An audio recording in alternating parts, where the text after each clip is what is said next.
I booked the vacation my parents had always wanted, but they ended up taking my cousins instead. At 23 years old, I found myself gearing up to give my parents a surprise that would become a cherished memory. The plan was to create a truly special celebration for their 30th wedding anniversary, something far beyond the usual family getaway. I envisioned an experience so magnificent that it would forever be etched in their heart. This story isn't just a trivial complaint. It's about my heartfelt endeavor to craft an exceptional moment for two of the most important people in my life, turning unexpectedly into a saga of highs and lows. Through the years, my parents, though not flawless, have been pillars of strength and kindness. I remembered them often fantasizing about a tropical escape to celebrate their love, but financial constraints throughout my childhood made such luxuries unattainable. Determined to make their dream a reality, I threw myself into various side gigs, from freelance writing to miscellaneous jobs. It was tough, yet rewarding work. After months of scrimping and saving, I had finally amassed enough funds to plan something grandiose. I wasn't just going to hand them a gift, I was aiming to gift them an unforgettable journey. Their ideal holiday was clear in my mind, a serene, sunny retreat where they could unwind and relish each other's company without the intrusion of everyday stresses. After extensive research, I settled on a top-rated, all-inclusive resort in a lush tropical locale. I managed to arrange everything: flights, accommodations, and even planned excursions to ensure they had a worry-free, all-expenses-paid vacation. The day I revealed the surprise, filled with anticipation, marked a pivotal moment. This trip symbolized more than a vacation. It was a fulfillment of a long-held aspiration, and I had the joy of making it happen. I was genuinely proud of myself. The thought of seeing my parents' joy when they discovered the surprise filled me with anticipation. One evening at dinner, I unveiled the plan. I presented them with a folder containing all the vacation details, neatly arranged and printed. Their reaction was priceless, faces glowing with joy and disbelief. They were ecstatic, repeatedly expressing their gratitude. "This would be the best vacation ever," they exclaimed. My mom's eyes welled up with tears, and even my typically reserved dad was visibly touched. It was a moment of pure satisfaction, knowing I had brought them such unexpected happiness. However, I had designed this trip to be an intimate affair, just my parents and me. No other relatives, just us.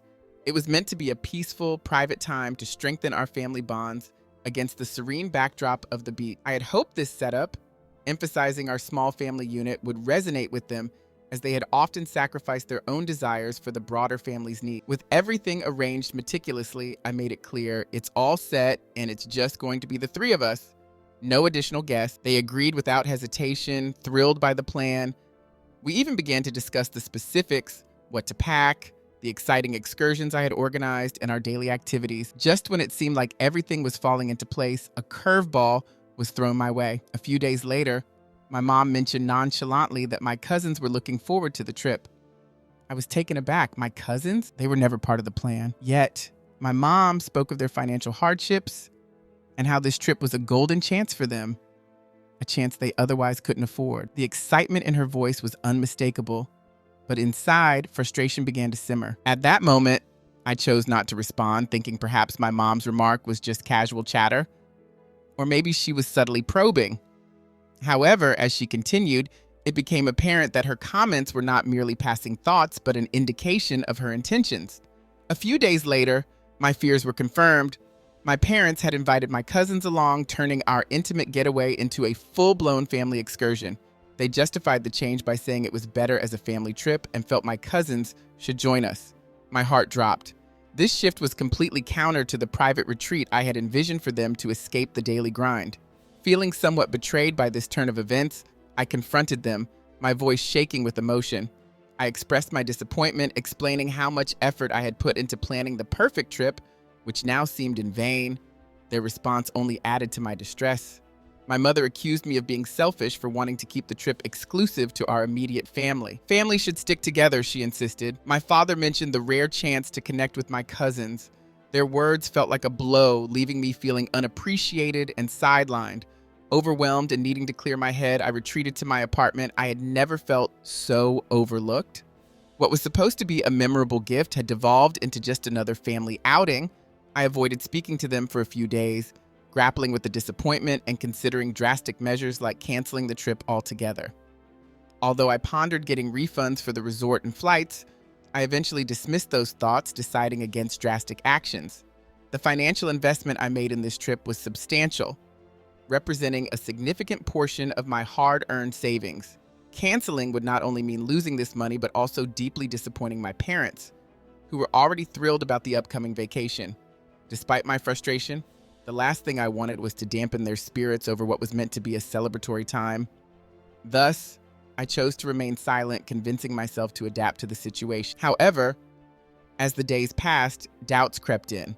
Was I overreacting? After all, my cousins are good people and part of the family. Perhaps they too deserved a chance for such an experience, one they rarely got. The initial purpose of the trip was to offer my parents a special getaway, a thank you for all their sacrifices without the usual family entanglement. I hope to give them a moment of respite, tailored just for them, but maybe expecting everyone to adhere strictly to my vision was unrealistic. Then my mom called. Her tone was conciliatory, devoid of any intent to argue. She apologized for making me feel excluded and clarified that the inclusion of my cousins was meant to foster family bonding, not to sideline me. She acknowledged my efforts and expressed her belief that expanding the trip was the right decision. As we talked, it became clear she was trying to mend the rift this had caused. I didn't want to be seen as the antagonist, holding on to bitterness over what was meant to be a joyful gathering. So, with a heavy heart, I agreed to go along with the new plan, hoping it might still turn out to be a memorable experience. But the lead up to the trip was far from peaceful. My cousins began sending a barrage of messages about the vacation, adding to my growing apprehension. Their excitement was palpable. They chatted nonstop about what they'd pack and the excursions they were eager to try. I, however, couldn't muster the same enthusiasm. My initial vision for the trip seemed to be fading away, and I decided it was time to set some ground rules. I sent a message to my cousins, aiming to be polite yet firm. I explained that I hoped to spend quality time with my parents and asked for some space during the trip. I also expressed my desire for the vacation not to feel overwhelming for anyone. They seemed to understand, but I remained skeptical about whether they would truly respect these boundaries. Upon arriving at the resort, it was clear that the trip wouldn't unfold as I had planned. My parents were thrilled to have the cousins around and started organizing group activities right away. The quiet retreat I had imagined was quickly turning into a typical, bustling family holiday. Everywhere I looked, my cousins were there, by the pool, at the bar, joining every meal. It felt like I was becoming less and less a part of this vacation. Not only were they present, but they also seemed to be enjoying extra perks. Additional drinks by the pool, preferred seating at dinners, among other special treatments. I noticed the shift in attention from my parents.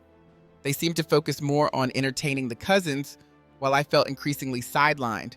This hurt, as it felt like I was disappearing from the very experience I had created. I tried to express my feelings to my mom, hoping for some understanding. However, she dismissed my concerns, insisting that the vacation was still enjoyable and that I should focus on the positive aspects. It was then I realized that my efforts to reclaim the original were futile. As the trip progressed, so did my sense of resentment. Throughout the vacation, it felt like my cousins were always the main topic of conversation and the focus of every group activity. I felt like I was just on the outside feeling ignored. I posted a question on Reddit, sharing my situation to see if I was being too sensitive. The feedback was varied, but many people agreed that my feelings were valid. Feeling validated by strangers, I realized I wasn't being unreasonable and feeling upset. Yet, as the vacation drew to a close, my frustration reached a boiling point. I finally told my parents that I couldn't enjoy the vacation anymore and that I didn't want to pretend everything was fine. This was far from what I had planned for them, and I was done. When I expressed my desire to leave early, my parents were stunned. My mom started to cry, and my dad became angry, calling me ungrateful. He said I should be more appreciative of our time together after all they had done for me over the years. I understood their disappointment, but I felt it was important to stick to my position. I explained that my upset wasn't just about having extended family there. I knew family time was important to them. But this trip was meant to be a special 30th anniversary gift, quiet and intimate just for us three. That plan fell apart the moment my cousins joined us. I had poured so much effort into organizing a memorable and peaceful getaway, but it seemed like all my hard work was overlooked. I told my parents I wasn't trying to spoil the vacation or be selfish.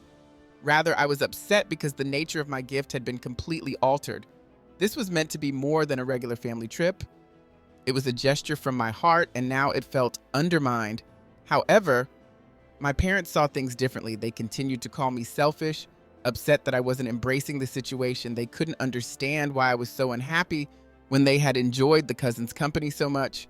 Their reaction was painful for me. It seemed they didn't realize the extent of my sacrifice to make this trip happen. They didn't see the personal investment I had made in planning this unique anniversary gift, and it hurt that my efforts seemed unacknowledged. They seemed to expect me to just get over it and enjoy the time with our family, but it wasn't that straightforward for me. As the argument stretched on, it became clear that I wasn't going to make them understand my point of view.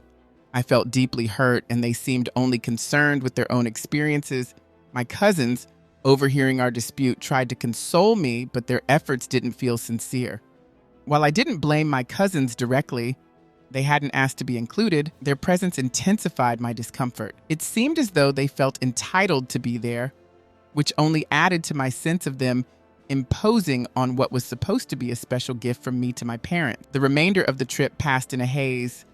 I withdrew completely, skipping out on group activities and keeping to myself. Observing my parents and cousins enjoying themselves as if our confrontation had never occurred made me feel even more isolated. I had invested a lot of effort, money, and time into organizing this trip, and now I felt sidelined, an outsider in what should have been a joyful family gathering. Looking at my parents became a reminder of my frustration and hurt. When we got back home, the atmosphere was strained. We hardly spoke, and while my parents acted as if all was normal, I was far from ready to move on. Feeling emotionally exhausted, the trip had done more to distance me from my parents rather than bring us closer. A few days after returning, my parents attempted to apologize, acknowledging they hadn't fully grasped my feelings, but hoping I would forgive and forget. They tried to convince me that the trip had been meaningful in its own right, urging me to accept it as it was. However, they failed to understand that my main disappointment stemmed from them disregarding the personal and intimate nature of the gift I intended for their anniversary. Meanwhile, my cousins seemed oblivious to the tension, cheerfully sharing photos of the trip on social media and tagging me, suggesting we all had a wonderful time together. This public display felt like a further disconnect from the reality of my feelings and experiences during the vacation. Every time one of those vacation photos popped up, it was like a fresh wound. They didn't realize the extent of my sacrifice to make the trip possible. Weeks later, a family gathering was meant to mend fences, yet it only deepened my hurt. During the event, my parents defended their decision to include my cousins, adamant that it was the right call.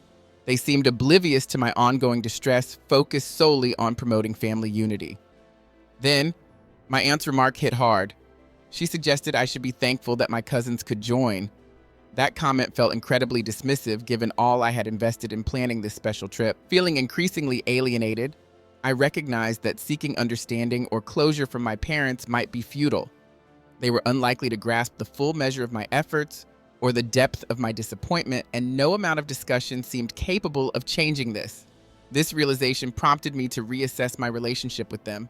Although I still loved them, resentment was taking root, stemming not just from the trip, but from a long-standing pattern of feeling undervalued. I began therapy to work through these feelings. It was enlightening to explore the concept of unmet expectations and recognize that I might have set myself up for disappointment by hoping for a specific outcome without clearly communicating my need. Understanding the importance of setting boundaries for my emotional health, I planned to have a crucial conversation with my parents. It wasn't about seeking a perfect apology, but needing them to acknowledge the pain their decisions had caused. I hope this discussion might not change everything, but would at least start the process of healing. After the trip, my relationship with my parents grew even colder, marking a challenging phase in our family dynamics. As time passed, my interactions with my parents became infrequent.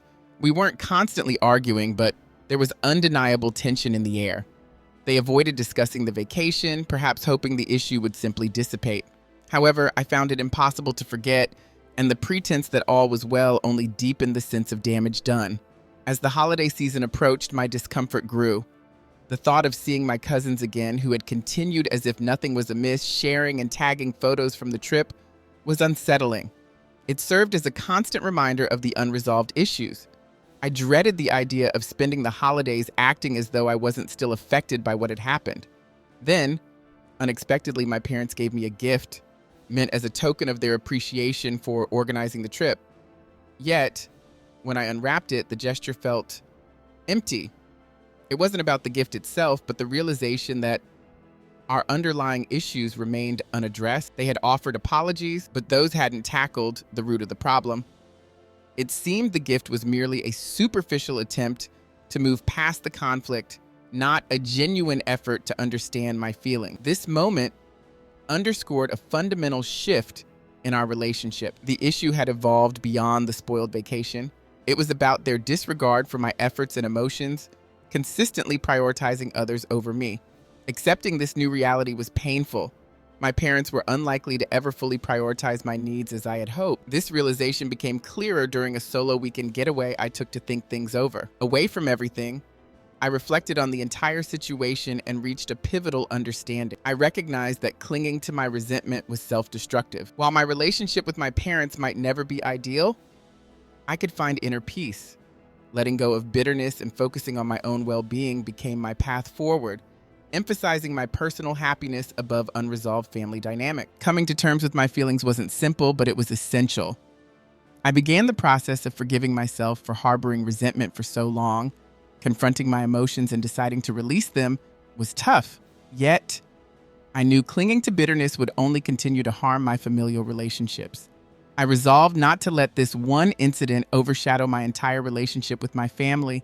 Returning home from my solo trip, I felt considerably lighter. Although not everything was resolved, I had reached a place of self-acceptance. Acknowledging my role in the misunderstanding, I recognized that my own unrealistic expectations and lack of clear communication had contributed to the situation. This realization made me see that the issue wasn't solely the actions of my parents or cousins.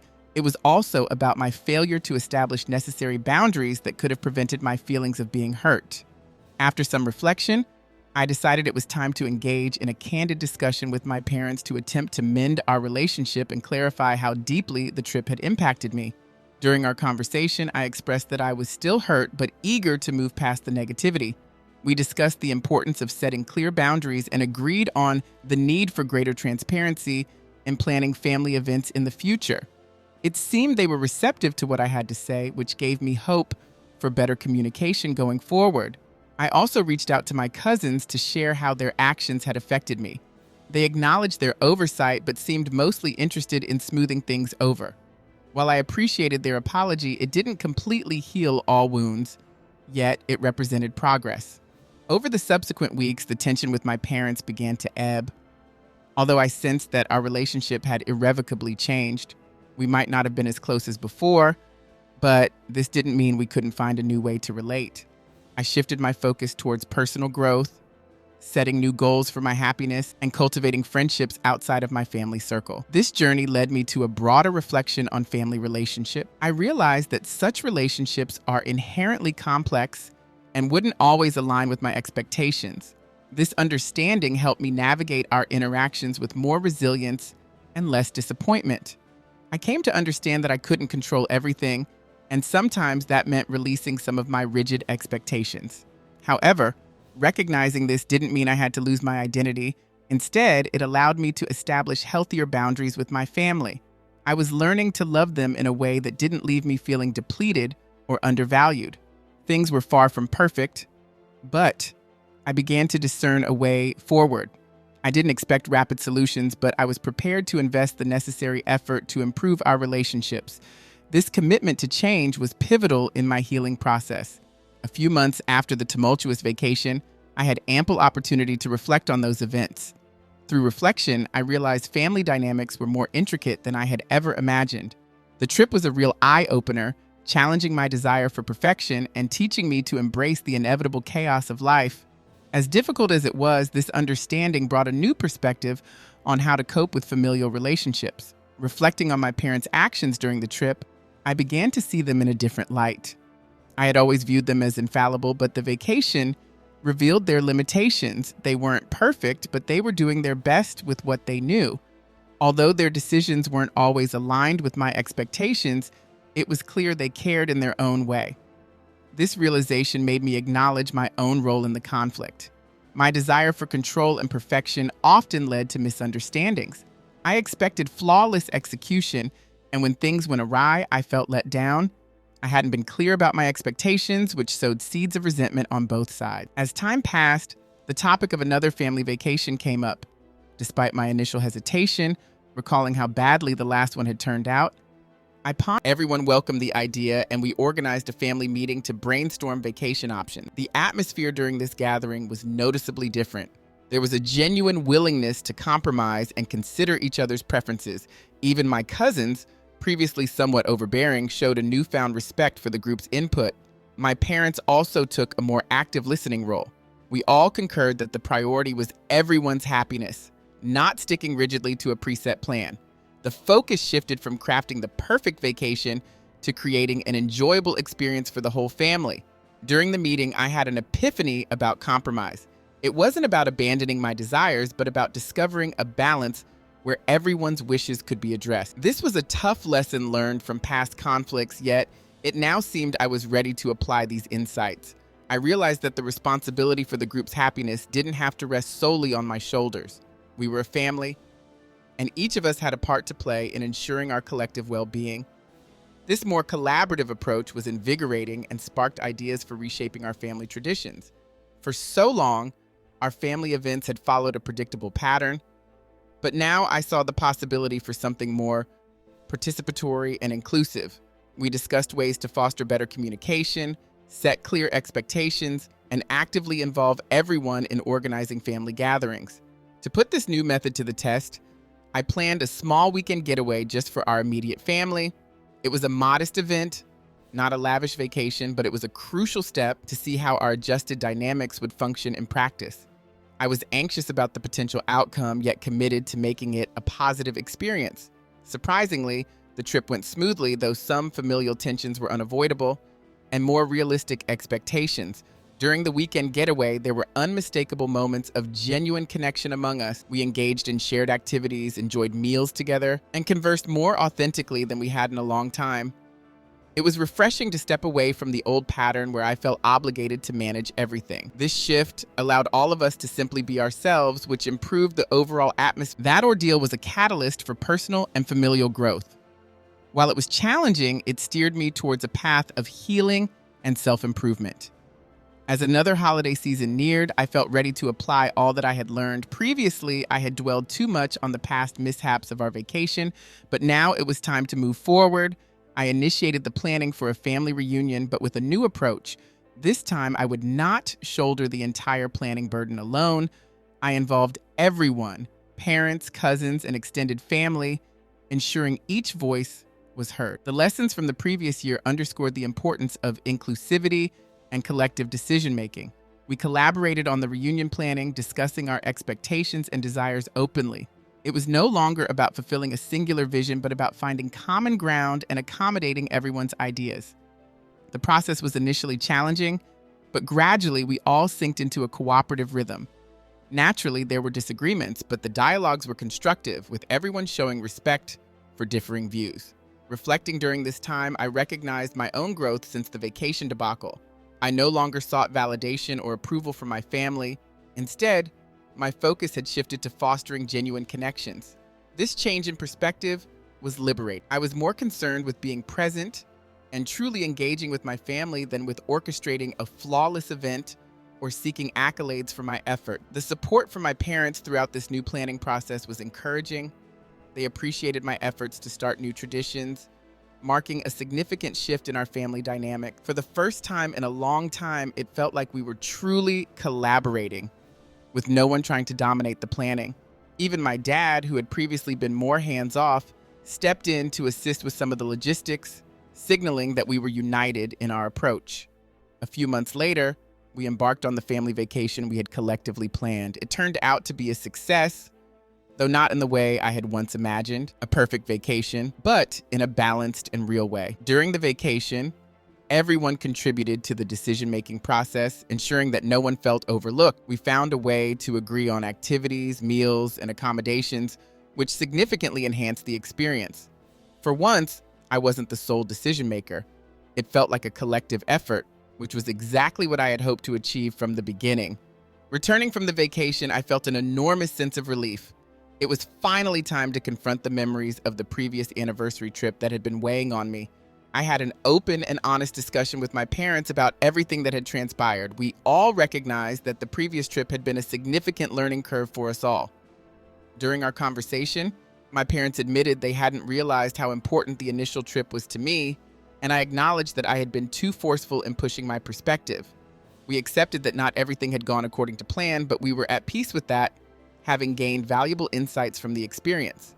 Gradually, my relationship with my cousins also began to mend. As we all became more aware of and respectful towards each other's boundaries, our interactions improved. While we didn't always see eye to eye, we learned to coexist without infringing on each other's. At our next family gathering, I took the opportunity to express my appreciation for our collective growth. I thanked everyone for their willingness to compromise, respect each other's space, and contribute to forming new family traditions. It hadn't been an easy journey, but it felt like we were making real progress. For the first time in a long while, I felt a genuine connection to my family. Establishing healthy boundaries had been transformative for me. I learned the importance of occasionally putting myself first and the power of saying no, which my family now respected more than ever. This newfound respect profoundly changed our interactions, making them healthier and more fulfilling. These positive changes in our family dynamics led to a greater sense of personal satisfaction. I no longer looked to my family for validation, but focused on cultivating my own happiness. I set personal goals, pursued interests that mattered to me, and took steps to improve my overall well-being. The challenging experiences of the past had taught me that my happiness was my responsibility, independent of my family. While their love was important, my self-worth was not contingent upon their approval. The lessons learned from the vacation incident were tough, but had significantly strengthened me. I had gained deep insights into myself and learned how to manage complex relationships more effectively.